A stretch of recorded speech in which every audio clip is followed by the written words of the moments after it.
Once you ask ChatGPT a question, it must give you a disclaimer.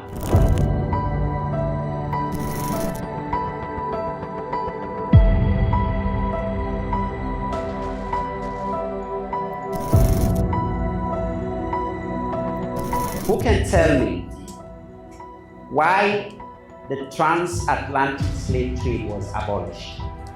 The reason the transatlantic slave trade was abolished mainly was as a result of the advent of technology, because there was a replacement of the slaves and the enterprise was no longer fruitful.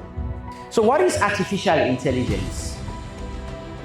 It is referred to a machine-based system that processes information to perform tasks requiring human cognition, decision-making, learning, reasoning, and perception, etc. But one thing is missing from this. Who can pick it out? Feelings, emotions. All right? Artificial intelligence will never replace our emotions and feelings. That is why it will not replace law, because law comes with feelings and emotion.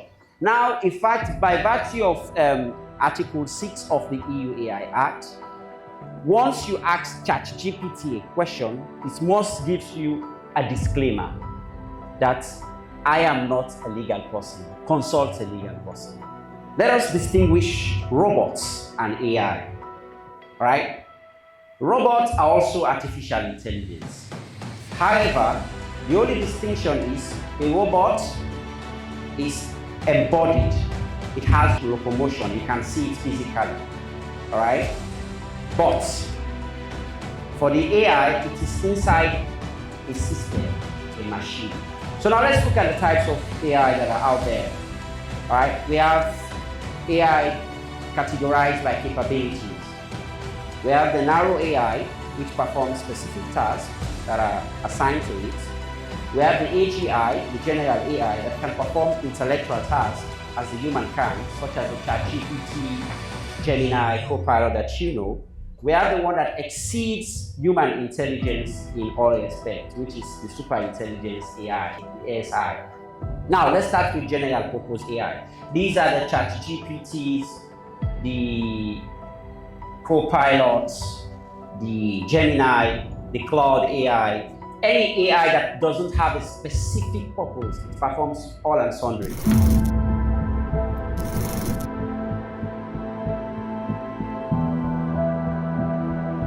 Presently, we have now the Child Rights Act of 2025, but when it gives reference, it still makes reference to the Child Rights Act of 2007, so which means that the 2025 has not been fed to the system.